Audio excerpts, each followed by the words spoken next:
She arrived with nothing but a cast-iron frying pan in her hand, a ghost in her past, and a hope she couldn't dare to name.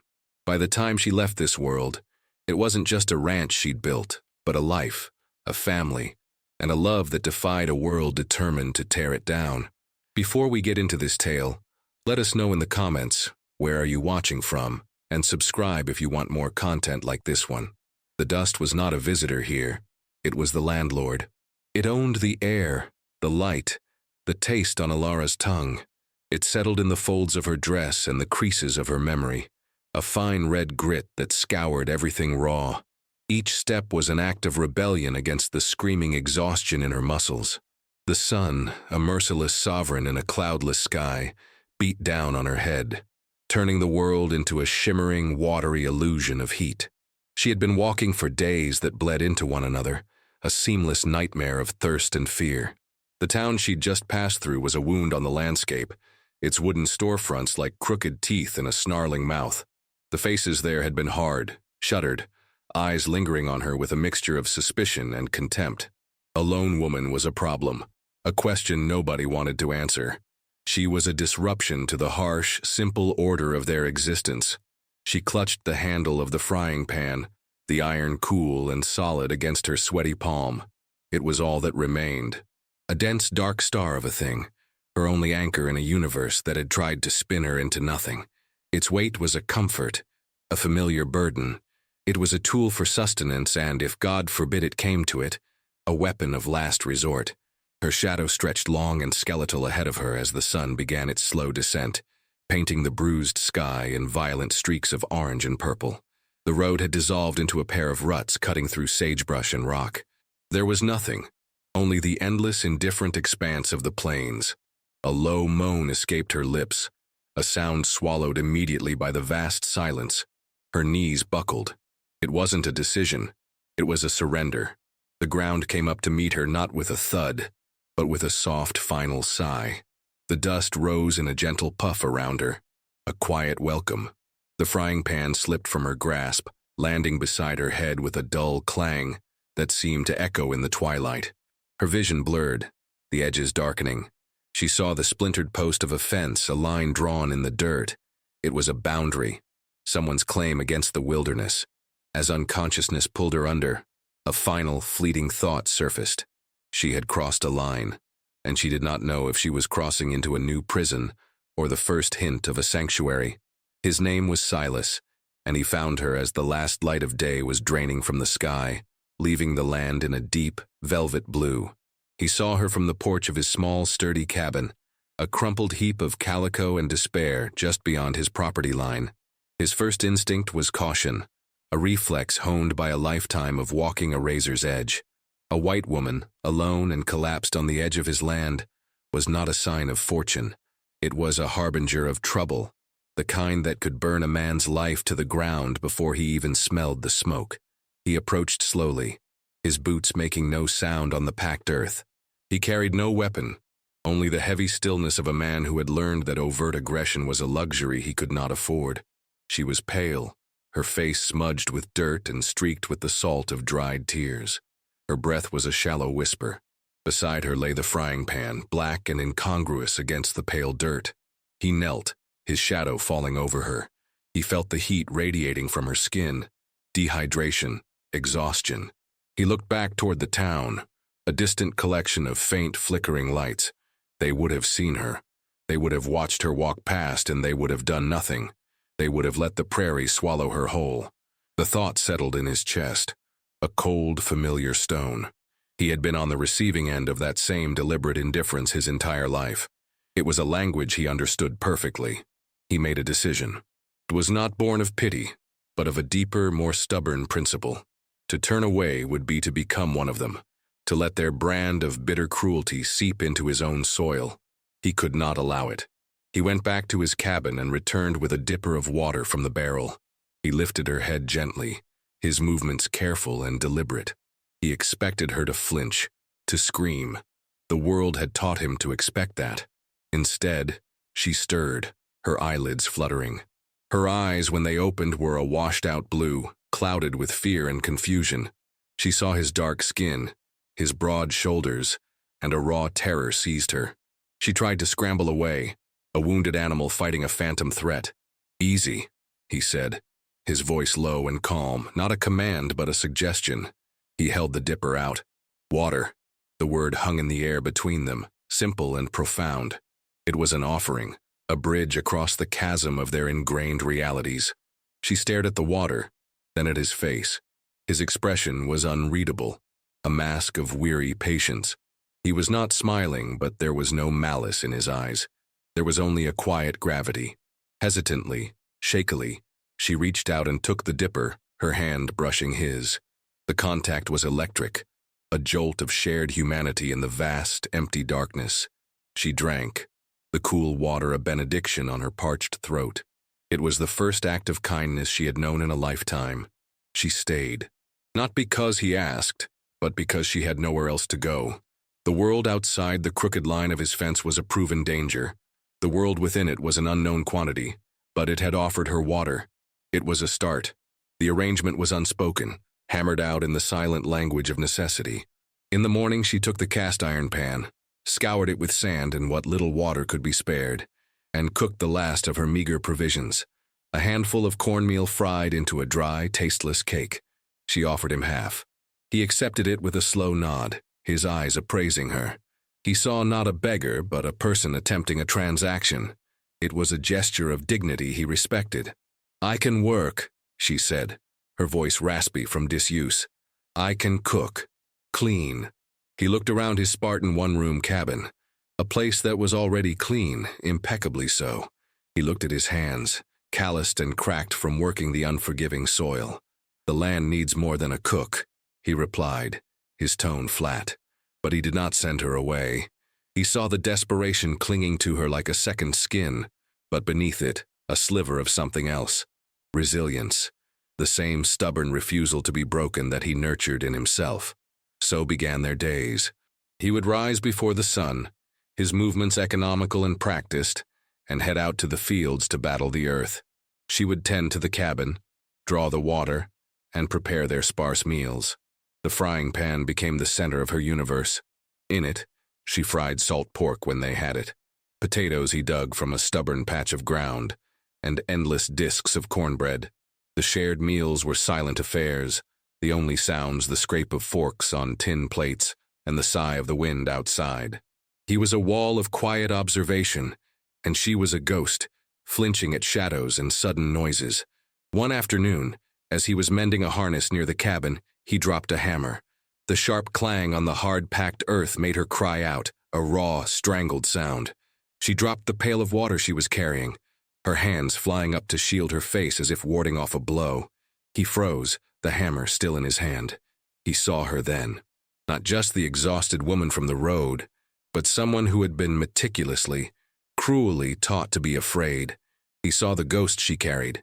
He picked up the hammer slowly, deliberately, and set it down gently on the porch. He said nothing. He didn't need to. The quiet, calculated gentleness of the act spoke volumes. That night she woke from a dream of shattering porcelain and a man's voice, thick with rage. She was sitting bolt upright in her cot, her heart a frantic drum against her ribs. In the moonlight filtering through the single window, she could see Silas, sitting in his chair, simply watching her, not with intrusion, but with a silent, steady presence. He was a guardian in the darkness, a sentinel against the terrors of her past. The silence in the cabin was no longer empty. It was filled with a shared, unspoken understanding. They were two solitary souls, trapped in their own private wildernesses, who had stumbled upon the rarest of things, a witness. The well was Silas's obsession, the focal point of his relentless war against the dry, cracked earth. The ranch, as he called his small plot, was nothing without a reliable source of water. It was a dream held hostage by the weather. He had been digging for months, a deep, round wound in the ground that seemed to mock him with its dusty bottom. After the incident with the hammer, something shifted. The next morning, Alara walked out to the well, her shadow long in the early light. She didn't ask. She simply picked up the second shovel, its handle worn smooth from Silas's grip, and began to dig. The work was brutal, a torment of muscle and will. The sun was a physical weight, the dust a constant irritant in her lungs. But with every shovelful of dirt she lifted, she felt as though she were excavating something from within herself, digging past the layers of fear and pain to find a harder, more resilient core. They worked in a rhythm, a silent partnership. His powerful, steady strokes and her determined, if less effective ones. They were a strange sight, the tall, proud black man and the pale, haunted white woman, toiling together under the vast, uncaring sky. Their shared labor became their conversation. Every drop of sweat was a word, every shared glance a sentence. They were building more than a well. They were forging a fragile trust in the crucible of hardship. The town did not approve. The faint flicker of distant lights that had once seemed benign now felt like 100 hateful eyes watching them. The first official visit came from Sheriff Brody, a man whose gut preceded him by a good 2 feet and whose face was a permanent sneer. He rode up to their fence line, not dismounting, a deliberate assertion of his authority. He addressed Silas but looked at Alara. "Getting yourself some help, Silas?" he drawled, his voice thick with insinuation. "Seems mighty charitable." Silas said nothing, his hands resting on his shovel, his posture a study in coiled tension. "Ma'am," the sheriff said, tipping his hat to Alara in a gesture that was more of a mockery than a courtesy. "You understand this ain't a proper situation. A woman like you, out here with him." The unspoken words hung in the air, ugly and poisonous. "I'm fine, Sheriff," Alara said, her voice surprisingly steady. She was terrified, the old fear coiling in her stomach, but standing beside Silas, caked in the same dirt, she felt a flicker of defiance. Brody's eyes narrowed. "Is that so? Well, some folks in town are concerned for your welfare." It was a threat, wrapped in the thin guise of civic duty. He was reminding them of their place, of the invisible lines they were crossing just by existing together. He was reminding them that the world was watching, waiting for them to fail. After he left, a heavy silence fell between them. The sheriff's visit had given a name and a face to the hostility they both felt. It was no longer a vague presence on the horizon. It was here, at their fence. Silas finally broke the silence, his voice low. "He'll be back." It wasn't a prediction. It was a promise. Alara looked at him, at the set of his jaw, the weariness in his eyes. For the first time, she saw the true weight of the burden he carried every single day. And in that moment, his fight became hers. She gripped her shovel tighter. "Then let him come," she said.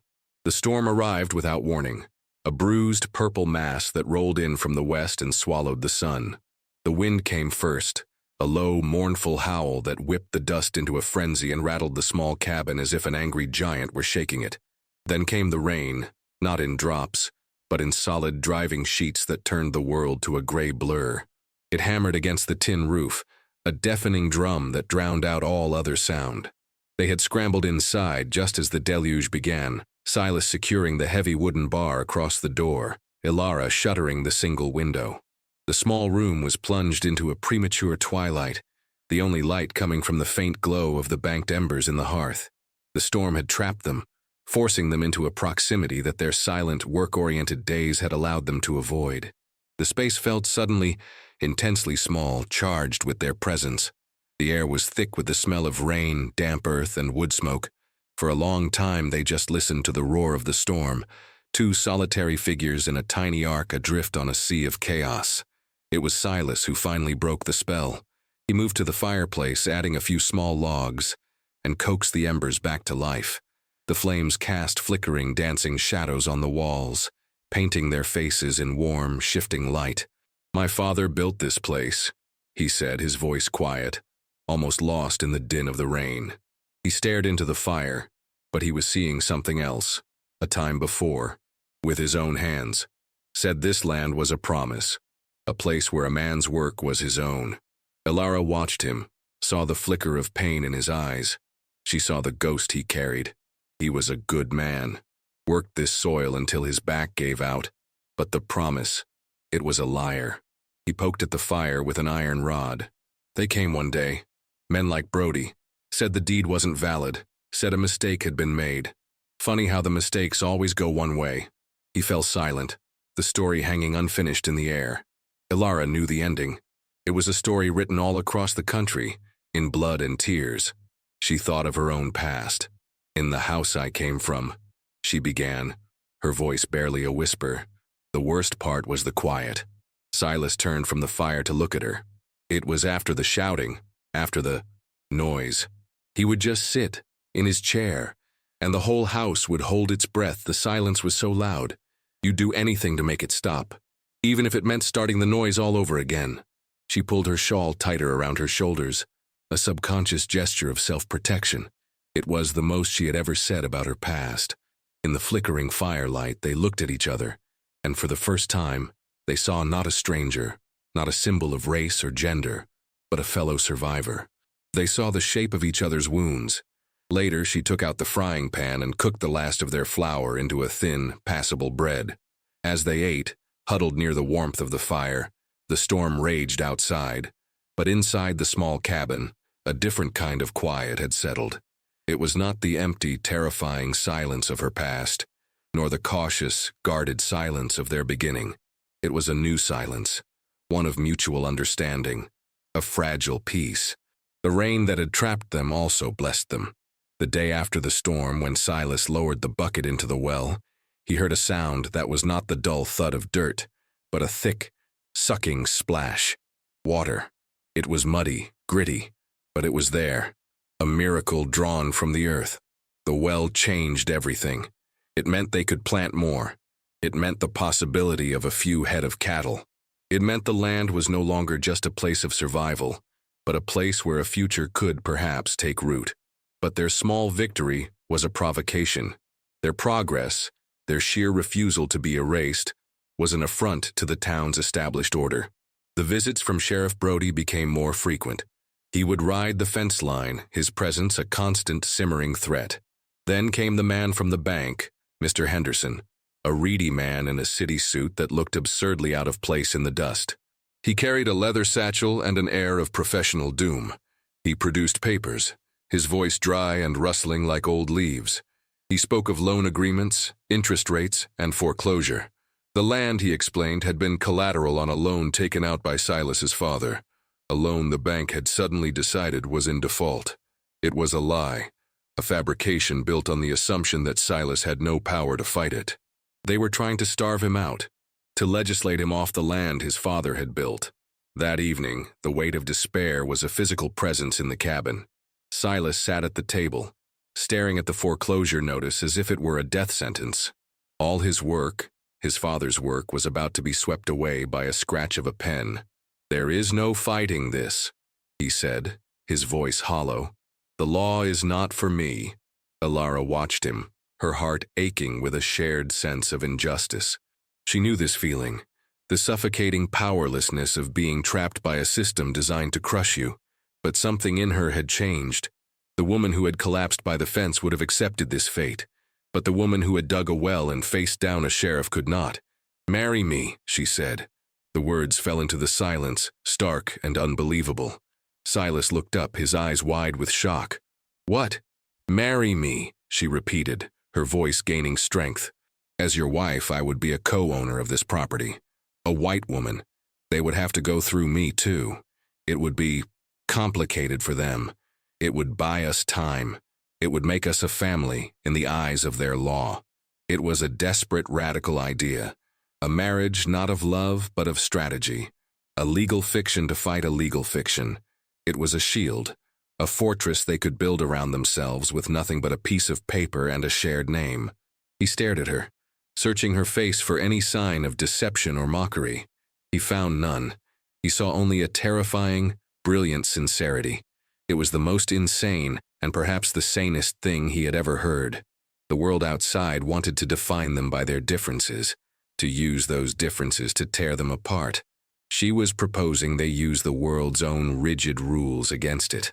"They will hate us more," he said, a statement of fact. "Let them," she replied, her gaze unwavering. In the dim light of the cabin, surrounded by the threat of total ruin, they made a pact.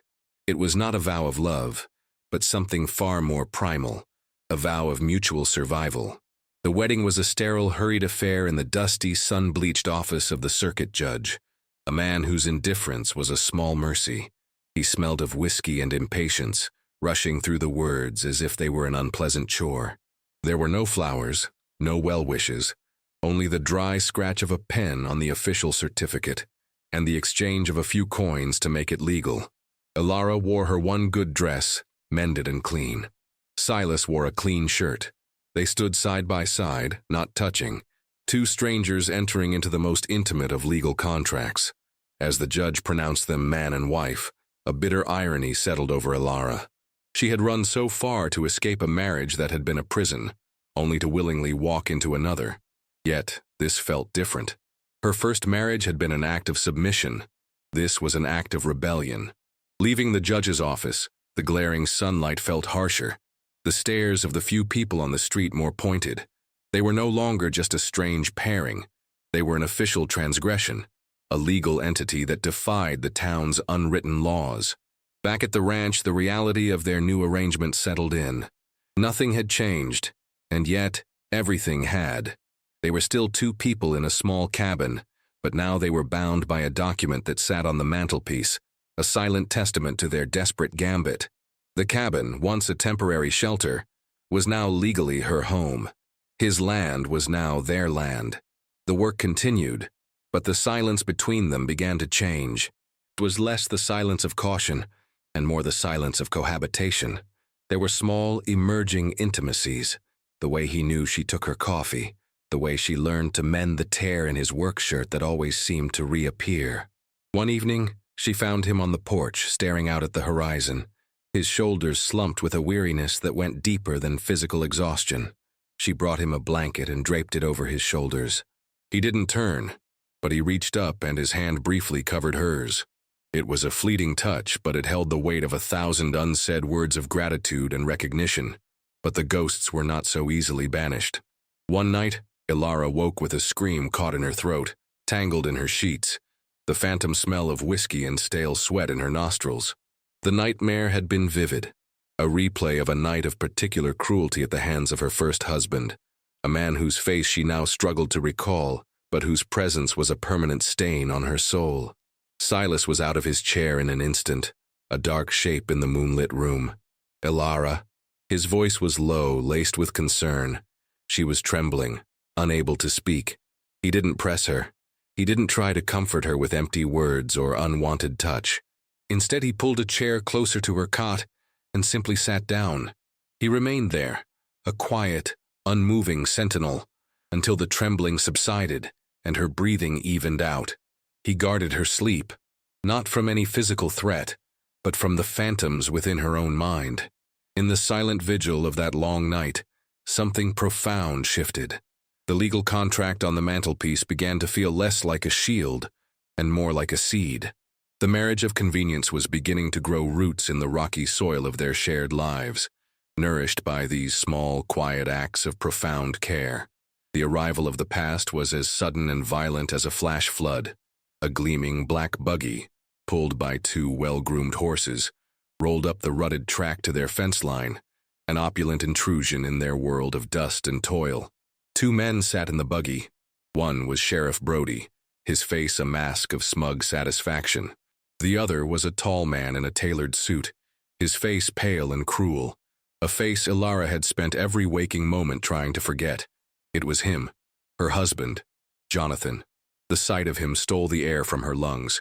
The world tilted, the familiar landscape of the ranch dissolving into a vortex of pure, cold terror.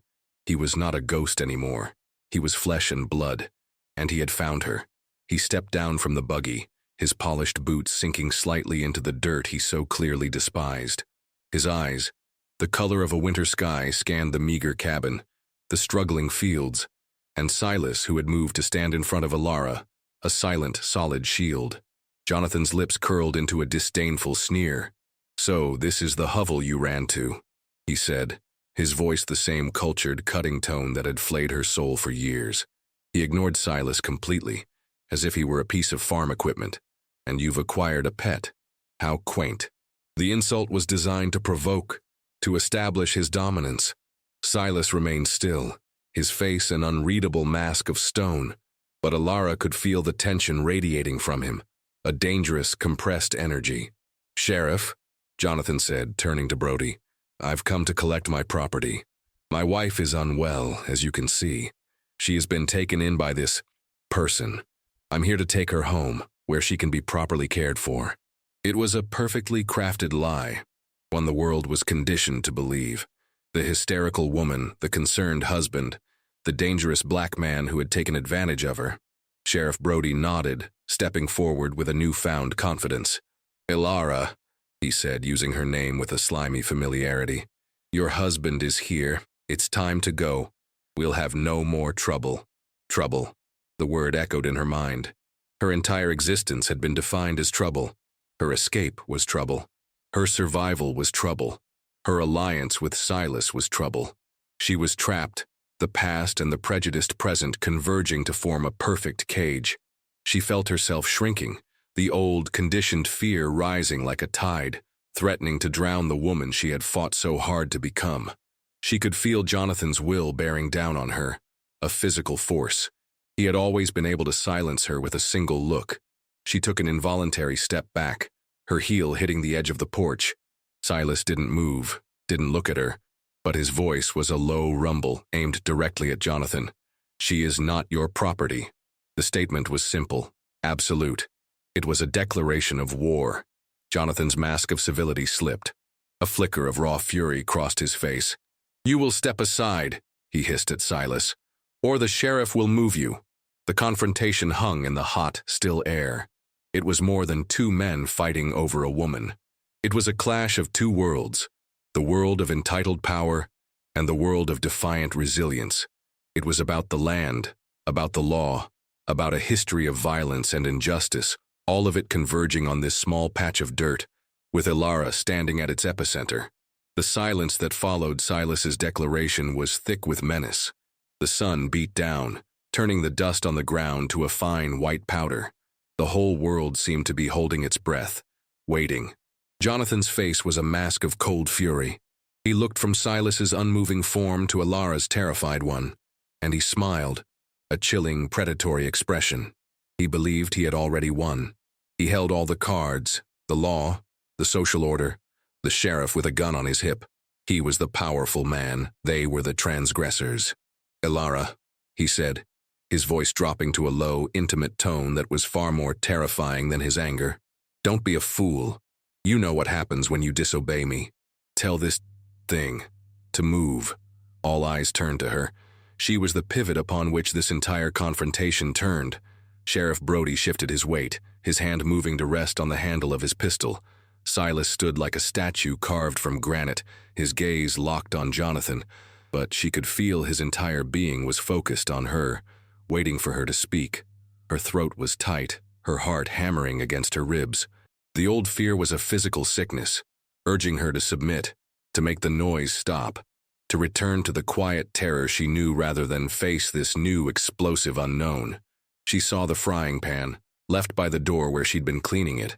It was a solid, dark shape, a reminder of where she'd started, the weight of it in her hand as she'd walked for days, the meals it had cooked, the simple, tangible reality of it. It was the anchor that stopped her from being swept away. She took a breath, and then another. She found her voice, and it was not the whisper of the victim she had been, but the clear, steady tone of the woman who had dug a well. "No," she said. The word was small, but it landed with the force of a physical blow. Jonathan's smile faltered. "What did you say?" "He is not a thing," Ilara continued, her voice gaining strength as she stepped forward, to stand not behind Silas but beside him. "He is my husband." She held up her left hand where a simple thin band of tin, forged by Silas from a salvaged strip of metal, rested on her finger. Sheriff Brody looked confused, turning to Jonathan. "Her husband? She's your wife." "He forced her," Jonathan snapped, his composure cracking. "He trapped her here." "He did not," Ilara said, her eyes locking with Jonathan's. And then she began to speak, the truth pouring out of her in a torrent, washing away years of enforced silence. She spoke of the shattered plates, the locked doors, the bruises hidden under long sleeves. She spoke of the quiet that was louder than screaming. She did not raise her voice. She spoke with a stark, chilling calm, her words painting a picture of his cruelty that was so detailed, so undeniable, that it hung in the air like a confession. The town's unwritten laws might protect a white man from a black man, but the testimony of a white woman against her husband was a different matter. It complicated the narrative. A few men who had ridden out from town to watch the spectacle began to murmur, their expressions shifting from hostile curiosity to something else. Jonathan lunged forward, his mask gone completely, revealing the monster beneath. "You lying?" Silas moved in a blur, stepping between them. He did not raise his fists. He simply stood there, an immovable object. "You will not touch her," he said, and the authority in his voice was absolute. Defeated, not by violence but by the power of a truth he could not silence and a solidarity he could not break, Jonathan sputtered, his rage impotent. He had lost control. He had been exposed. He turned and stormed back to his buggy, shouting at the sheriff to do something. But Brody, seeing the shifting tide of the small crowd, simply stood down. The lawman knew which way the wind was blowing. The buggy tore away in a cloud of dust, a retreat, not a victory. The threat had been vanquished, not with a weapon, but with a word. No. The dust settled slowly, leaving a profound quiet in its wake. The handful of men from town who had gathered to watch the drama unfold dispersed without a word, their departure a silent acknowledgement that something fundamental had shifted on this small piece of land. They had come expecting to witness a predictable tragedy, a reassertion of the old order, but had instead seen it upended by the quiet strength of two people who should have been easily broken. Ilara and Silas stood on the porch, not looking at each other, but out at the horizon where the black buggy had disappeared. The sky was vast and pale blue, indifferent to the life-and-death struggle that had just played out beneath it. The tension slowly drained out of Ilara, leaving behind an exhaustion so deep it felt as if it were in her bones. She had faced her ghost and had not flinched. She had spoken her truth and had been heard. The cage of her past, which she had carried on her back for so long, had finally been shattered. Silas turned to her, his face weary but clear. The mask of stone he had worn for the world was gone. In his eyes she saw a universe of emotions, relief, respect, and something deeper, something that looked like the beginnings of love. The marriage certificate that had been a document of strategy now felt like a prophecy that was coming true. Their union, born of convenience and desperation, had been consecrated in the fire of that confrontation. It was real now, forged not by a judge's pen, but by their shared defiance. In the days and weeks that followed, a new rhythm established itself. The work was still hard, the sun still unforgiving, but the space between them was now filled with a comfortable intimacy. The silences were no longer fraught with unspoken anxieties, but were moments of shared peace. They talked more, sharing small stories of their pasts, filling in the empty spaces that had separated them. He told her of his mother's songs, and she told him of the garden she had once tried to grow in a small, sunless yard. They were building a history together, one word at a time. The town's attitude changed, too. The open hostility faded into a grudging, distant respect. They were still an anomaly, but they were a resilient one. They had faced down a powerful man and won. In a land that valued toughness above all else, their survival had earned them a place. One evening, as they sat on the porch watching the sunset paint the clouds, Ilara placed a hand on her belly. It was a gesture filled with a quiet, certain knowledge. She looked at Silas and he met her gaze, a slow smile spreading across his face. He understood. A new life was taking root, a testament to their improbable love. The ranch was thriving. The well provided ample water. The fields were green with crops, and a small herd of cattle grazed peacefully in the distance. The frying pan, her first and only possession, now hung by the hearth inside the cabin. It was no longer just a tool for survival. It was a symbol, a relic from a past she had escaped, a centerpiece in the home she had built, a silent witness to the family she had forged. She had come with nothing but iron and fear, and had found everything.